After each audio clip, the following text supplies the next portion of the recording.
straight. Too many people are suffering and dying. These pharmaceuticals are not working.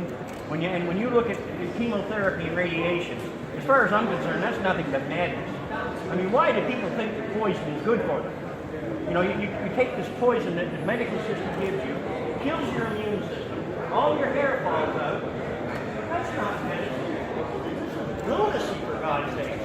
You know, cannabis is real medicine. The effects of it now, I mean, they can't stop this now. Because anyone can grow and produce this medication itself. It's a very simple thing. And now, I would say there has to be into the millions now of people worldwide that have used these extracts with wonderful results. It's just a matter of getting the extract stabilized, you know, and making the medicine available to people at a reasonable cost. And it's time for these governments to repeal these absurd laws.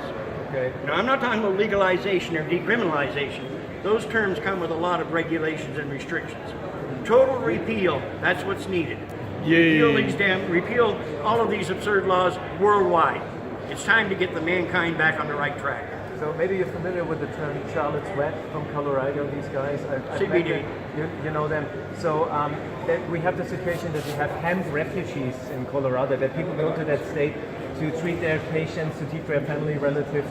What do you think when you hear that phrase, hemp refugee?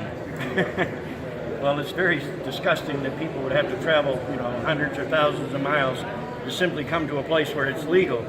I think that there's so much emphasis being put on this CBD thing right now. There's too much emphasis on it. Yeah. I mean, CBD does have its medicinal values. I don't deny that. But the extracts I always produced, they had very high levels of THC. And if you look at all the research that was ever done, it was done with THC.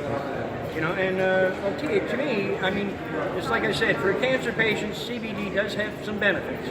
But if you want to see the real healing power of these extracts, don't forget you need high levels of THC. It's all too damn simple. Anybody, like I said, anybody can grow their own cannabis and they can produce their own extracts. This is something the government can't stop. You know, the cat is out of the bag. And so, you know, the future, I think the future is very bright, but I want to see this happen as quickly as possible because we have so many people suffering and dying just over greed. This is ridiculous. Let's heal these people. I mean, let's get the world back on the right track. This is what we have to do. It's that simple.